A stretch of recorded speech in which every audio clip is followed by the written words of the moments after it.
ప్రధాన మొదట్లోనే దీంట్లో పొందుపరచడం జరిగింది.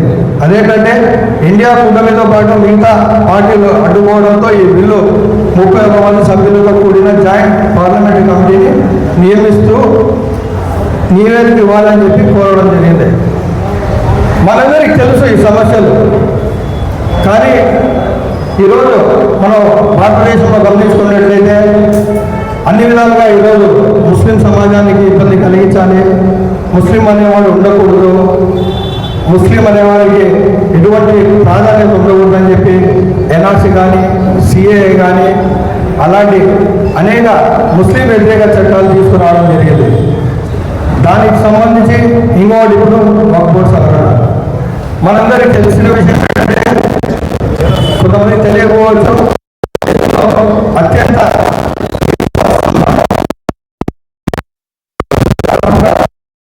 తర్వాత రైల్వే బోర్డు తర్వాత మన దేశంలో అత్యంత ఆస్తి ఉండేది కేవలం వక్ఫ్ బోర్డుకే.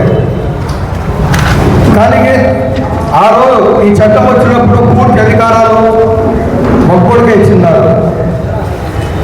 కానీ ఈరోజు ప్రజా వ్యతిరేక ప్రభుత్వాల వల్ల ముస్లిం సమాజానికి వెనుక నెట్టేయాలనే ఉద్దేశంతో ఈరోజు వ్యతిరేక చట్టాలు తెస్తున్నారు. వయసులో కూడా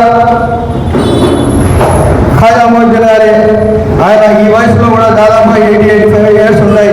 ఈ వయసులో కూడా ఆయన ఏదో ఒకటి చేయాలి, ముస్లిం సమాజానికి మేలు చేయాలి, ఏదో ఒక విధంగా మేలు చేయాలని చెప్పి, అలాగే ఫరీద్ గారు కూడా అనేక కార్యక్రమాలు కూడా చేస్తున్నారు. సో మనకి ఇక్కడ ఈ సమస్యలు తెలిసినప్పటికీ మనకు స్పందించాలి, మనం ముస్లిం సమాజానికి మేలు జరగాలనే ఉద్దేశం మనలో ఉన్నా, కానీ ఒక మంచి ఒక పోరాటం కానీ ఏదైనా మనం ప్రజల్లో ఇంకా ఈ చైతన్యపరిచి మన హక్కులు మనం సాధించుకోవడానికి తగ ప్రణాళికలు చేసుకోవాల్సిన అవసరం ఎంతైనా ఉంది.